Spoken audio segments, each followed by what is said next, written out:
안녕하세요. 3월 11일 아침 8시입니다. 제가 이게 머리가 좀 빗질을 했어야 되는데 시청자 여러분께 죄송합니다. 자, 이병두의 근현대 불교사 이야기, 오늘은 81번째 순서로 1959년 중국의 티베트 침공을 규탄하는 불교계 움직임을 말씀드리겠습니다. 다들 잘 알고 계시지만 라틴 아메리카 국가들이 미국과 정치, 경제, 문화적으로 이렇게 얽혀 있어서 그 그늘을 벗어나기 어렵듯이 한국, 티베트, 몽골, 베트남 등 중국을 둘러싸고 있는 아시아 국가들은 역사적으로 오랜 동안 중국의 상황에 밀접하게 얽혀 있었고 현재도 그러하며 앞으로도 그럴 것입니다. 19세기 말에 닥쳐오기 시작한 제국주의 국가들의 침략 물결은 청불, 청나라와 프랑스죠. 청불 전쟁 및 청일, 청나라와 일본 사이의 전쟁에서처럼 주변 국가들을 방어벽으로 여기고 있던 중국의 저항을 받을 수밖에 없었습니다. 이른바 순망치 앉아 입술이 사라지면 이빨이 시리다는. 결국 중국이 두 차례 전쟁에서 패배하면서 한국과 베트남은 식민지로 전락했지만 조공과 착봉 체제로 묶여있던 티베트와 몽골은 1912년 신해 혁명으로 청왕조가 붕괴되자 완전한 독립을 선언했습니다. 그 뒤 40여 년 동안 티베트는 영국과 독자적인 조약을 체결하고 1918년과 1930년에는 티베트를 침입한 중국 국민당 군대를 격퇴하는 등 사실상 독립국으로서의 지위를 누렸습니다. 그때 영국의 대티베트 정책은 티베트의 독립을 옹호해서라기보다는 인도를 방어하는 그레이트 게임의 일환이었을 뿐입니다.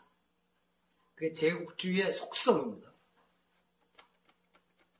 그러나 1949년 10월 마오쩌둥, 모택동의 인민해방군이 중국 본토를 완전 장악하여 정권을 수립하고 1년 만인 1950년 10월 중국군이 티베트를 침공하면서 티베트 국민은 고난의 세월을 맞이하게 됩니다.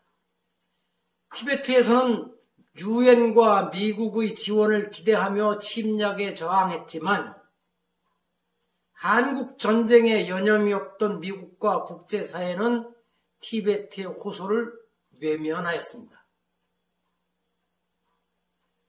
한국 전쟁 상황이 아니었으면 중국 공산당 정권도 그 시기에 티베트 침공을 감행하지 않았을 가능성도 있습니다.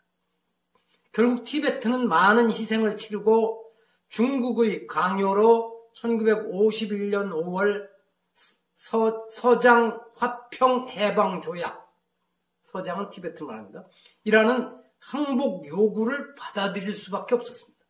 그 뒤 이 조약을 근거로 중국의 군부대와 행정기관들이 티베트에 주둔하여 탄압을 강화하면서 티베트인들의 고통도 가중되었습니다.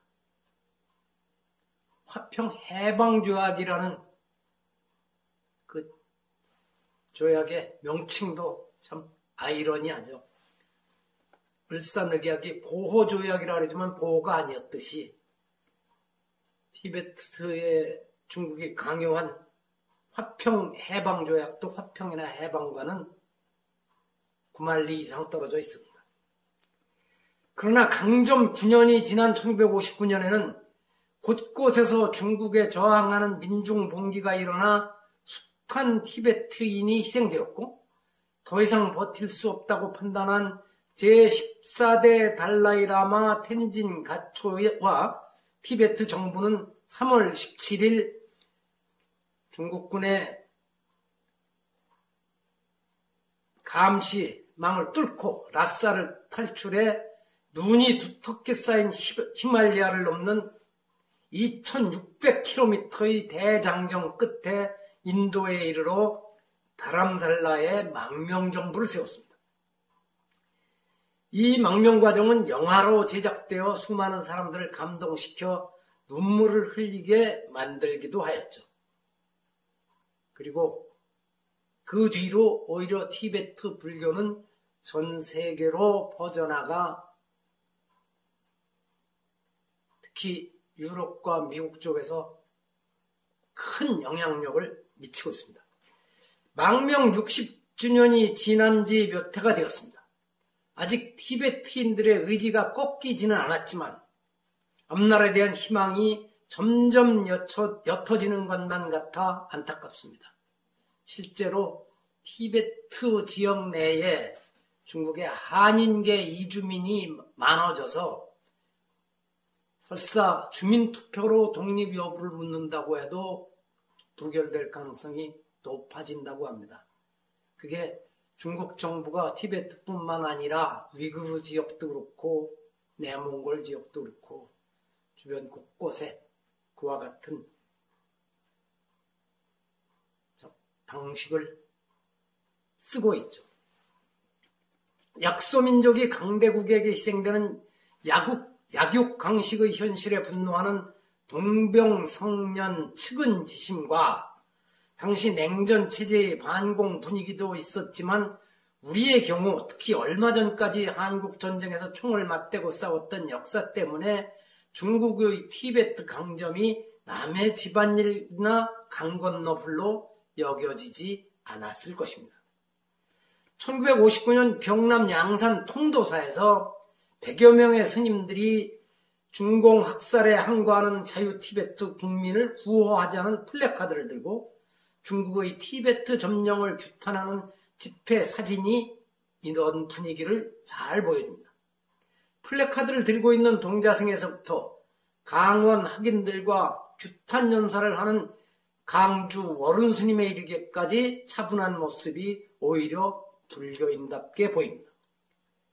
이 집회가 당시 정부의 요청을 받아서 열렸는지 그리고 다른 사찰들에서도 규탄 대회를 했는지 알 수 없지만 당시 스님들 사이에서는 중국 공산 정권이 불교국가 티베트를 무너뜨렸다는 데 대한 분노가 크고 위기의식도 있어서 자발적인 집회였을 가능성도 높다고 봅니다. 실은 제가 초등학교 때 중국과 인도와 중국 사이에 국경 분쟁이 일어났을 때 그 중국을 규탄하는